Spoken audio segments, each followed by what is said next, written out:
Welcome dear student, excellent career classes में आपका हार्दिक स्वागत है। अगर आपने इस चैनल को सब्सक्राइब नहीं किया है तो नीचे सब्सक्राइब वाला लाल बटन दबाकर आप इस चैनल को सब्सक्राइब जरूर करें, जिससे कि आपको हमारे नए नए वीडियो और अपडेट समय समय पर मिलते रहें। हम बात कर रहे थे, जो हमारा पहला चैप्टर था उसमें क्वेश्चन नंबर 7 तक कर लेते हैं हम। अब क्वेश्चन नंबर 8वां आज हम करने जा रहे हैं, जिसमें है 5 से विभाज्य संख्याएँ छांटना। देखिए क्वेश्चन नंबर 8, निम्नलिखित संख्याओं में 5 से विभाज्य संख्याएं ज्ञात कीजिए। अर्थात 5 से डिविजिबल नंबर हमको यहाँ पर फाइंड आउट करने हैं। पहला क्वेश्चन देखिए आप, पहला क्वेश्चन क्या है। देखिए पहला क्वेश्चन है आपका 881 881। अब देखो ये जो प्रश्न है इसमें आपको ये पता लगाना है कि ये 5 से विभाज्य है या नहीं है। या यूँ कह सकते हैं हम कि ये जो आपकी संख्या है, ये जो नंबर है, ये 5 से डिविजिबल है या नहीं है। तो देखिए 5 से विभाज्यता का नियम क्या है कि जिस संख्या का अंतिम अंक, देखिए जिस संख्या का अंतिम अंक 0 अथवा 5 हो वो 5 से पूरी बार विभाजित होता है, 5 से डिविजिबल होता है। ठीक है, तो यहाँ हम क्या देखेंगे, अंतिम अंक देखेंगे। देखिए इसका जो अंतिम अंक है वो कितना है, 1 है। और अपना नियम कहता है कि अंतिम जो अंक है, लास्ट डिजिट जो है 0 हो अथवा 5 हो। अंतिम अंक अगर इनमें से है तो वो 5 से डिविजिबल होगा, 5 से विभाज्य होगा। पर यहाँ देखो, यहाँ तो 1 है, इनमें से नहीं है, इसलिए ये जो आपका नंबर है 5 से विभाज्य नहीं होगा। अगला देखिए, इसमें पीछे कितना आ रहा है, 8 आ रहा है, 8 आ रहा है, इसलिए ये भी 5 से डिविजिबल नहीं है। ये भी नहीं है, देखिए ये भी नहीं है। इसके बाद देखिए ये भी नहीं है, ये भी नहीं है, ये भी नहीं है, और ये है। देखिए लास्ट अंक देखिए आप, लास्ट डिजिट कितना आ रहा है, इसमें 5 आ रहा है, तो ये 5 से डिविजिबल है, 5 से विभाज्य है। ये भी नहीं है, देखिए फिर ये भी नहीं है, ये भी नहीं है, और ये भी नहीं है। तो इस प्रकार से हमें क्या करना था, आज 5 से विभाज्य संख्याएं छांटनी थी। तो 5 से विभाज्य प्रश्न नंबर जो हमारा 8 है, 8 नंबर जो क्वेश्चन है, इसमें 5 से विभाज्य संख्या जो है हमारी केवल 1 है, ये वाली। ठीक है, नेक्स्ट हम बात करते हैं। इसके बाद में प्रश्न नंबर आता है हमारा 9। देखिए प्रश्न नंबर 9 आता है हमारा, निम्नलिखित संख्याओं में 10 से विभाज्य संख्याएं छांटिए। अब देखिए 10 से विभाज्य संख्याएं छांटनी है, तो आपको पता है 10 से विभाज्य संख्याएं, 10 से भाजकता का नियम क्या था, 10 से भाजकता का नियम था कि जिस संख्या का अंतिम अंक, देखिए जिस संख्या का अंतिम अंक क्या हो, अंतिम अंक 0 हो, तो वो क्या होगा, वो संख्या जो है 10 से पूरी बार विभाजित होगी, 10 से डिविजिबल होगी। तो हमें क्या देखना है, अंतिम अंक देखना है। जिस संख्या का अंतिम अंक 0 होगा वो 10 से डिविजिबल होगी, 10 से विभाज्य होगी। ठीक है भाई, देखिए पहला देखिए अंतिम अंक 0 है, तो ये संख्या जो है आपकी वो 10 से विभाज्य है। ये नहीं है, ये है, देखो अंतिम अंक 0 आ रहा है, ये भी नहीं है। इसके बाद हम बात करते हैं, ये भी नहीं है, ये है अंतिम अंक, देखो इसमें 0 आ रहा है, ये भी नहीं है, ये है, देखो इसमें भी अंतिम अंक 0 आ रहा है, ये नहीं है, ये है, इसमें अंतिम अंक 0 आ रहा है, ये भी है, अंतिम अंक 0 आ रहा है, और ये जो है 10 से विभाज्य नहीं है। क्यों नहीं है, क्योंकि इसमें अंतिम अंक 0 नहीं आ रहा। ये था हमारा 10 से विभाज्यता का नियम, और उस पर बेस्ड जो क्वेश्चन थे कि 10 से विभाज्य संख्याएं छांटना। नेक्स्ट हम बात करते हैं 6 से विभाज्यता का नियम पर आधारित प्रश्न। क्वेश्चन नंबर 10 है हमारा, निम्नलिखित संख्याओं में से 6 से विभाज्य संख्याएं ज्ञात कीजिए। 6 से डिविजिबल नंबर ज्ञात करने हैं हमें इसमें से। देखिए पहला जो हमारा क्वेश्चन है, हमारा वो है 28। देखो पहला जो हमारा क्वेश्चन है वो कितना है भाई, 28। हमें क्या करना है, यहाँ पर 6 से विभाज्य संख्याएं ज्ञात करनी है। क्या ज्ञात करना है भाई आपको, 6 से विभाज्य संख्या। अब देखिए 6 से विभाज्यता का नियम क्या होता है, 6 से विभाज्यता का नियम होता है कि जिसमें 2 का भी भाग जाए और जिसमें 3 का भी भाग जाए, तो उसमें 6 का भी भाग पूरी बार जाता है। अर्थात जो नंबर 2 से भी डिविजिबल हो, 2 से, और वही नंबर 3 से भी डिविजिबल हो, देन वो नंबर जो है आपका 6 से भी डिविजिबल होगा। तो यहाँ हमें ये देखना है, पहला प्रश्न है हमारा 28 इसमें देखना है कि ये 6 से डिविजिबल है कि नहीं है। तो 6 से डिविजिबल होने के लिए क्या हो, वो 2 से भी डिविजिबल हो और 3 से भी डिविजिबल हो। तो देखिए ये नंबर आपका जो है, ये आपका नंबर 2 से तो डिविजिबल है। देखो 2 से डिविजिबल क्यों है, क्योंकि 2 से भाज्यता का नियम कहता है इकाई का अंक 0 2 4 6 8 हो, तो इकाई का अंक देखिए आपका 8 है। अब इकाई का अंक आपका 8 है, इसलिए ये 2 से तो डिविजिबल है। और देखिए फिर 3 से है कि नहीं है। 3 से भाज्यता के नियम में क्या करते हैं, अंकों का योग करते हैं हम। तो अंकों का योग कीजिए आप। अंकों का योग जब आप करते हो तो अंकों का योग कितना बन रहा है, 10 10 बन रहा है। इनका अंकों का सम, डिजिट्स का सम कितना बन रहा है, 10। अब देखो 3 के पहाड़े में 10 नहीं आता, 3 के टेबल में 10 नहीं आता, इसलिए इसमें 10 का भाग नहीं जाएगा, सॉरी 3 का भाग नहीं जाएगा। और जब इसमें 3 का भाग नहीं जाएगा तो इसमें भी 3 का भाग नहीं जाएगा। तो यहाँ पे क्या निकल के आया हमारे सामने कि ये जो नंबर है 28, ये 2 से तो डिविजिबल है, बट ये 3 से डिविजिबल नहीं है। इसलिए ये जो 28 जो है, 28 जो है आपका, ये 6 से विभाज्य नहीं होगा, 6 से विभाज्य संख्या नहीं है। क्यों नहीं है, क्योंकि ये 2 से तो विभाज्य हैं पर 3 से नहीं है, इसलिए 6 से विभाज्य नहीं होगा। नेक्स्ट हमारा जो क्वेश्चन है वो है 40। देखिए सेकंड नंबर का क्वेश्चन है हमारा, जिसमें है 40 और छांटना है हमें कि वो 2 से विभाज्य है या 6 से विभाज्य है या नहीं है। तो 40 देखिए आप, सेकंड नंबर क्वेश्चन देखिए आप, 40 छांटना है आपको कि 6 से विभाज्य है कि नहीं है। तो देखो इकाई का अंक 0 है, इसमें अंतिम अंक, तो ये 2 से तो विभाज्य है, पर अंकों का योग जब आप इसका करोगे तो वो आएगा 4, और 4 में 3 का भाग नहीं जाता है, इसलिए ये जो संख्या है 3 से विभाज्य नहीं होगी। और अगर ये 3 से विभाज्य नहीं है तो ये 6 से विभाज्य नहीं होगी। तो ये जो है 6 से विभाज्य नहीं है। अगला देखिए 48। देखिए ये 6 से विभाज्य है या नहीं है। देखो इकाई का अंक है इसमें 8, इकाई का अंक अगर 8 है तो ये जो है आपका 2 से तो विभाज्य है। और अंकों का योग करो, 8 4 कितना हो जाएगा, 12 12। और 3 की टेबल में, 3 के पहाड़े में कितना आता है, 12 था, इसलिए ये 3 से भी क्या होगा, विभाज्य होगा। तो ये 48 जो है 3 से भी विभाज्य है और 2 से भी विभाज्य है, तो ये 6 से भी विभाज्य होगा। 48 6 से डिविजिबल होगा। अब ये देखिए ये भी 6 से डिविजिबल होगा। क्यों होगा, देखो इकाई का अंक, अंतिम अंक जो 2 आ रहा है इसमें, तो ये 2 से विभाज्य है। और अंकों का जब आप योग करोगे तो कितना हो जाएगा, 9। और 3 के पहाड़े में 9 आता है, 3 की टेबल में 9 आता है, इसलिए 3 का भी जा रहा है इसमें। तो इसमें देखो 3 का भी भाग जा रहा है, इसमें 2 का भी भाग जा रहा है, तो इसमें 6 का भी भाग जाएगा। तो इस प्रकार से इन प्रश्नों को आपको करना है, बाकी वाले प्रश्नों को। अगला क्वेश्चन देखिए, जैसे लास्ट वाला क्वेश्चन देख लो आप। अंतिम अंक 0 है, तो ये जो है आपका अंतिम अंक 0 है, तो ये 2 से डिविजिबल हैं, 2 से विभाज्य हैं।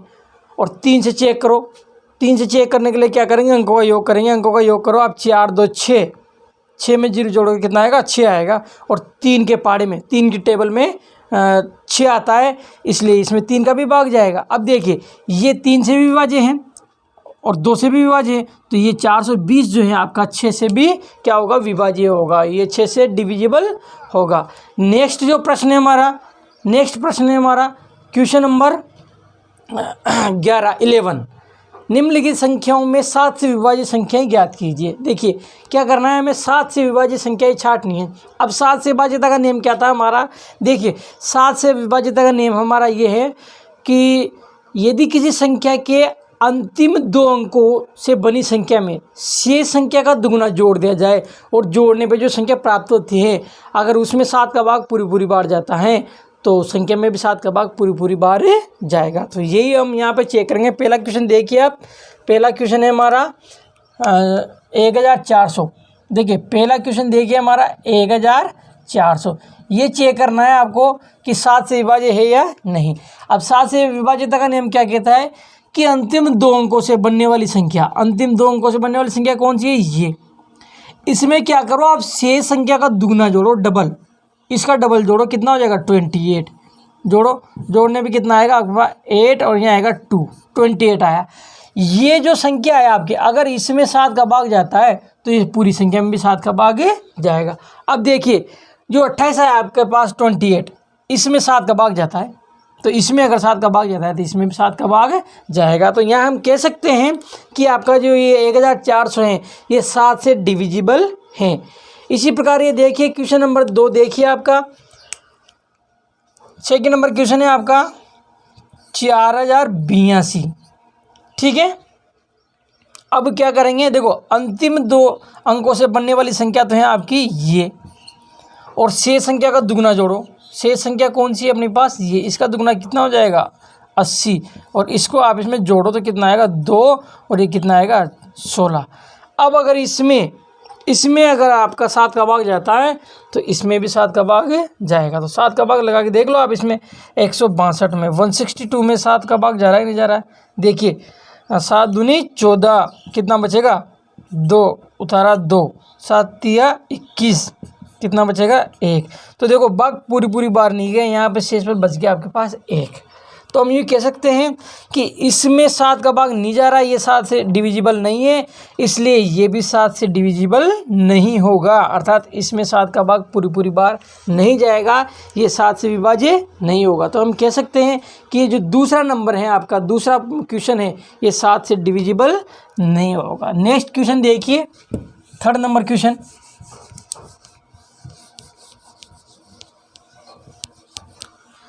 थर्ड नंबर क्वेश्चन देखिए आपका, थर्ड नंबर क्वेश्चन क्या है 5184। देखिए 5184। तीसरा जो क्वेश्चन है आपका वो है 5184। अब ये जो नंबर है आपका, ये नंबर 7 से विभाज्य है या नहीं, 7 से डिविजिबल है या नहीं, इसको चेक करते हैं हम। देखिए अंतिम 2 अंकों से बनने वाली संख्या है आपके पास यहाँ पर 84, और शेष संख्या का दुगना, इसका दुगना कितना हो जाएगा 102।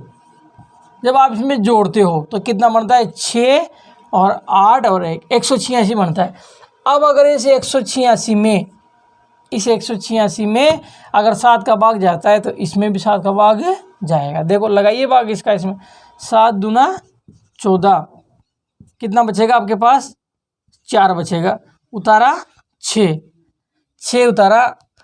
अब भाग लगाइए, इसमें कितनी बार जाएगा 7 छंग 42, कितना बचेगा 4 बचेगा। देखिए शेषफल बच रहा है यहाँ पर, और आपके पास यहाँ अगर शेषफल बचता है तो ये संख्या जो है 186, ये 7 से विभाज्य नहीं होगी, और ये 7 से विभाज्य नहीं होगी, तो ये भी आपकी 7 से विभाज्य नहीं होगी। नेक्स्ट हम बात करते हैं क्वेश्चन नंबर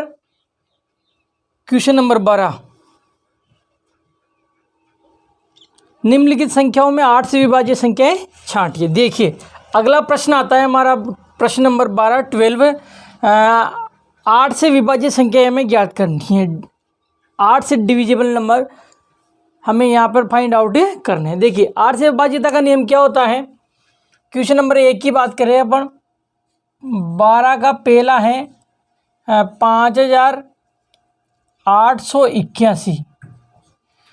8 से विभाज्यता का नियम क्या होता है, देखो 8 से विभाज्यता का नियम होता है कि अंतिम 3 अंक, देखिए किसी संख्या के अंतिम 3 अंकों में यदि 8 का भाग जाता है तो संख्या में भी 8 का भाग पूरी बार जाएगा। तो यहाँ पे हम बात करेंगे अंतिम 3 अंकों की। देखिए अंतिम 3 अंक से बनी संख्या ये है। अब अगर इस संख्या में आपका 8 का भाग पूरी बार जाता है तो इस पूरी संख्या में भी 8 का भाग पूरी बार जाएगा। देखिए 881 में चेक करिए आप, 881 इसमें 8 का भाग जाता है क्या, 8 एकम 8, फिर 8 उतारा, 8 एकम 8, कितना बचा, कुछ भी नहीं बचा, उतारेंगे अपन 1। अब देखिए यहाँ पर एक शेषफल बच जाता है आपके पास, कितना शेषफल बच जाता है 1, अर्थात 8 का भाग इसमें पूरी बार नहीं जा रहा, तो इसमें नहीं जा रहा, तो ये पूरी संख्या में भी 8 का भाग नहीं जाएगा। तो आपको 8 से विभाज्य संख्याएं छांटनी हो या 8 से डिविजिबल नंबर आपको यदि फाइंड आउट करने हो तो क्या करेंगे आप, लास्ट के 3 डिजिट देखिए और पता लगाइए कि उसमें 8 का भाग जा रहा है कि नहीं जा रहा। अगर उसमें 8 का भाग जा रहा है तो पूरी संख्या में भी 8 का भाग जाएगा। जैसे क्वेश्चन नंबर 2 की बात करें हम, 9000 सेकेंड नंबर क्वेश्चन है 9418। देखिए अंतिम 3 अंकों से बनने वाली संख्या ये है, तो यहाँ पे देखो आप, ये 418 है ना, 418, इसमें 8 का भाग जाता है नहीं जाता। देखिए 8 पंजे 40, कितना बचेगा आपके पास 1, उतारा 8, 8 दूनी 16, कितना बचा 2 बचा, तो 2 शेषफल बच जाता है आपके पास। यहाँ देखिए अब 2 अगर शेषफल बचता है यहाँ पे आपके पास, तो 2 शेषफल बचता है, तो इसका मतलब ये हुआ कि इसमें 8 का भाग नहीं जा रहा, और अगर इसमें 8 का भाग नहीं जा रहा तो इसमें भी 8 का भाग नहीं जाएगा। ये था आपका 8 से भाज्यता का नियम, 8 से डिविजिबल नंबर्स फाइंड आउट करना। ठीक है, तो इस प्रकार से आप क्या करोगे, अंतिम 3 अंक देखिए, अंतिम 3 अंकों में यदि 8 का भाग जाता है तो पूरी संख्या में भी 8 का भाग जाएगा। नेक्स्ट हमारा क्वेश्चन आता है, क्वेश्चन नंबर 13 नंबर, निम्नलिखित संख्याओं में 9 से विभाजित संख्याएं ज्ञात कीजिए। देखिए अब हमारा जो क्वेश्चन आता है वो आता है 13 नंबर, 9 से विभाजित संख्याएं ज्ञात करना। अब देखिए 9 से जो विभाज्यता का नियम है वो बहुत सिंपल है। 9 से विभाज्यता का नियम और 3 से विभाज्यता का नियम एक ही है। क्या है कि यदि जिस संख्या के अंकों के योग में अगर 9 का भाग पूरी बार जाता है तो संख्या में भी 9 का भाग पूरी बार जाएगा। अर्थात जो नंबर है आपका उसका आप पहले सम करें, और वो जो सम है वो यदि 9 से डिविजिबल है तो आपका पूरा का पूरा जो नंबर है वो 9 से डिविजिबल होगा। तो हम बात करते हैं यहाँ पर प्रश्न नंबर 1 की। देखिए प्रश्न नंबर 1 देखिए आपका 907 907, ये इसमें अपने को पता लगाना है कि ये 9 से विभाज्य है या नहीं। तो इसके अंकों का सम करो। देखिए 9 + 0 + 7 तो ये हो जाएगा 16। अब देखिए 9 की टेबल में, 9 के पहाड़े में ये 16 नहीं आता है, इसलिए ये क्या नाम से आपका 9 से डिविजिबल नहीं है। ठीक है, इसी प्रकार आप सेकेंड नंबर क्वेश्चन देखिए। इसका सेकेंड नंबर क्वेश्चन क्या है, 270 270। अब इसके अंकों का आप सम करिए। इसके अंकों का जब अपन सम करते हैं तो क्या आएगा, देखिए 2 + 7 + 0 तो अंकों का सम आता है 9। अब देखो 9 के पहाड़े में 9 आता है, यानी कह सकते हैं कि 9 के टेबल में 9 आता है, या 9 में 9 का भाग जाता है, तो भाग जा रहा है। ये सम जो है, योग जो है, अंकों का योग जो है, इसमें 9 का भाग जा रहा है, तो इसमें भी 9 का भाग जाएगा। इसी प्रकार यहाँ देखिए, आप इसको देखिए कितना होता है। देखिए 8 1 9 9 18। अब 18 जो है तो 18 में 9 का भाग जाता है, इसलिए इसमें भी 9 का भाग जाएगा। ये देखिए 5 5 10 5 15, 15 में 0 जोड़ोगे तो 15। अब देखो 9 के पहाड़ में 15 नहीं आता, या यूँ कह सकते हैं कि 9 का भाग 15 में नहीं जाता, इसलिए इसमें 9 का भाग नहीं जाएगा। इस प्रकार से इनको आप करना समझना, और नहीं आए तो हमारे कमेंट्स बॉक्स में लिखिए, आप हमसे पूछ सकते हो, प्रश्नों के बारे में डिस्कस आप कर सकते हो। क्वेश्चन नंबर 14 जो है आपका 14 नंबर, निम्नलिखित का निकटतम मान ज्ञात कीजिए। देखो बहुत इंपॉर्टेंट क्वेश्चन है ये। निम्नलिखित का निकटतम मान ज्ञात कीजिए। अब निकटतम मान ज्ञात करना है। देखो कैसे ज्ञात करते हैं हम निकटतम मान। निकटतम मान या सन्निकटन, या इसको बोलते हैं अप्रोक्सीमेशन। ठीक है, तो किस प्रकार से निकालते हैं, देखो पहला क्वेश्चन देखिए। पहला क्वेश्चन मैं आपको समझाता हूँ। 14 नंबर जो है इसका पहला क्वेश्चन है आपका 64.57। देखिए 64.57, 64.57। इसमें क्या करना है, दशमलव के एक स्थान तक आपको इसका निकटतम मान निकालना है। पॉइंट के एक स्थान तक क्या करना है, इसका एप्रोक्स मान है, एप्रोक्स वैल्यू इसकी आपको निकालनी। अब देखिए क्या करेंगे, देखो दशमलव के एक स्थान तक ये होता है एक स्थान, ये होता है दूसरा स्थान, अगर आगे तो तीसरा स्थान, एक स्थान तक मान निकालना। तो ध्यान रखना, जितने स्थान तक आपको मान निकालना होता है उसके अगले अंक को देखेंगे, इस अंक को देखेंगे। ये अंक यदि 5 या 5 से बड़ा है तो इसमें 1 जोड़ देंगे, इसमें 1 जोड़ देंगे, ध्यान रखना। और यदि ये अंक 5 से छोटा है तो इसमें कुछ भी नहीं जोड़ेंगे। तो हम क्या करेंगे यहाँ पर, देखिए हम करेंगे यहाँ पर ये जो है ना 64, तो ये ऐसा कैसा है, और ये अंक देखो 5 से बड़ा है तो इसमें 1 जुड़ जाएगा, तो इसका आंसर आएगा 64.6। आ रही है बात समझ में, आंसर कितना आएगा इसका 64.6। ऐसे ये देखिए, इसको देखिए आप, इसमें क्या है आपके पास दशमलव के एक स्थान तक निकालना है, तो इस अंक को देखेंगे, ये देखो 5 से छोटा है तो इसमें कुछ भी नहीं जोड़ेंगे, तो आंसर आएगा आपका 38.2, 38.2। इसी प्रकार इसको देखिए, यहाँ दशमलव के 2 स्थान तक आपको मान निकालना है। दशमलव का 2 स्थान कौन सा होगा, ये पहला, दूसरा, ये 2 स्थान, तो यहाँ तक मान निकालना है। तो अपन देखेंगे इसको, ये देखिए 5 से छोटा है, 5 से छोटा है तो इसमें कुछ भी नहीं जुड़ेगा, तो आपका आंसर रहेगा 14.12। क्या रहेगा आंसर? 14.12। इसका आंसर आएगा 14.12। इस प्रकार से आपका आंसर हो जाता है। ये देखिए 25.739, दशमलव के 2 स्थान तक निकालना है। दूसरा स्थान ये है, तो इसको देखेंगे, ये देखिए 5 से बड़ा है तो इसमें 1 जोड़ देंगे तो आंसर आएगा 25.74। इस प्रकार से।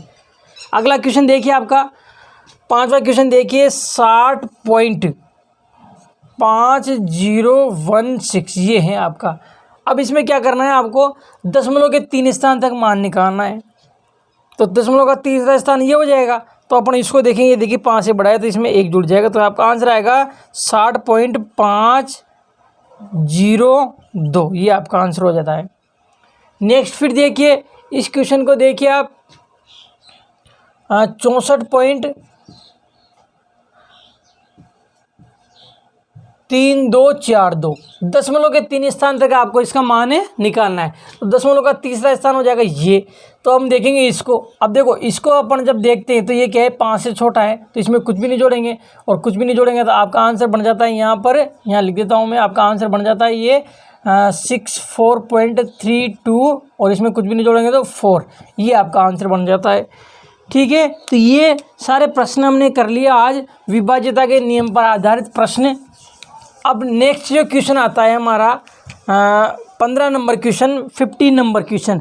देखिए बहुत अच्छा क्वेश्चन है, बहुत अच्छा शानदार क्वेश्चन है 15 नंबर क्वेश्चन हमारा, और जवाहर नवोदय विद्यालय प्रवेश परीक्षा 2019 में पूछा गया है। बहुत ही शानदार क्वेश्चन है। देखिए -1 को -1 से 100 बार गुणा किया जाए तो गुणनफल है, या गुणनफल क्या होगा? देखिए बहुत ही अच्छा क्वेश्चन है, इसको अच्छी तरह समझना आप। जवाहर नवोदय विद्यालय प्रवेश परीक्षा 2019 में प्रश्न पूछा गया है। तो इस प्रकार के प्रश्न जब पूछे जाते हैं तो बच्चे अधिकतर क्या करते हैं? गलती कर देते हैं। देखिए -1 को -1 से 100 बार गुणा किया जाए तो गुणनफल कितना होगा? देखिए इसको मैं यूँ समझाता हूँ आपको। 15 नंबर क्वेश्चन देखिए कि -1 को -1 से 100 बार गुणा करने की बात कर रहा है। ये 100 बार गुणा करने की बात यहाँ पर कर रहा है। तो एक बात आपको ध्यान रखनी है कि जितनी बार गुणा करने के बाद करें ना ये, वो संख्या यदि सम है तो आपका आंसर प्लस में आएगा, और वो संख्या यदि विषम है तो आपका आंसर जो होगा वो किस में आएगा? माइनस में आएगा। ये सबसे इम्पोर्टेंट चीज़ है, ध्यान रखने वाली बात है, ध्यान रख लेना इस चीज़ को। जितनी बार गुणा करने की बात कर रहा है वो संख्या यदि सम है तो क्या आएगा? आंसर प्लस में आएगा, और वो संख्या यदि विषम है तो आपका आंसर किस में आएगा? माइनस में आएगा। देखिए अब -1 को -1 से 100 बार गुणा करने की बात कर रहा है ये, तो 100 बार गुणा करने पे 100 क्या है? सम है, इसलिए आंसर किस में आएगा? प्लस में। अब देखिए 1 को 1 से कितनी भी बार गुणा कर लो आप तो आंसर क्या आता है? 1 ही आता है। ठीक है, तो आंसर तो ये 1 आएगा, तो फाइनल है। अब प्लस का आएगा, ये माइनस का आएगा, ये अलग बात है। तो यहाँ पर हम बात करते हैं, देखो 100 बार गुणा करने की ये कह रहा है हमसे। 100 बार जब गुणा करेंगे 100 प्लस 100 सम है, और सम के लिए क्या लिखते हैं? हम प्लस लिखते हैं। तो ये 1 जो आएगा वो किसका आएगा? आपका आंसर प्लस का आएगा। -1 को -1 से जब आप 100 बार गुणा करोगे तो आपका आंसर क्या आएगा? हाँ, +1 आएगा। और अधिकतर बच्चों ने ये प्रश्न जब पूछा गया था परीक्षा में तो गलती करी थी। हाँ, मैंने आपको ये प्रश्न जो है अच्छी तरीके से समझा दिया। और हमारी आज की ये क्लास अगर आपको पसंद आई हो तो इस वीडियो को आप अधिक से अधिक शेयर करें, लाइक करें, जिससे कि हमारे नए नए वीडियो आपको समय समय पर मिलते रहें। जय हिंद, जय भारत, धन्यवाद।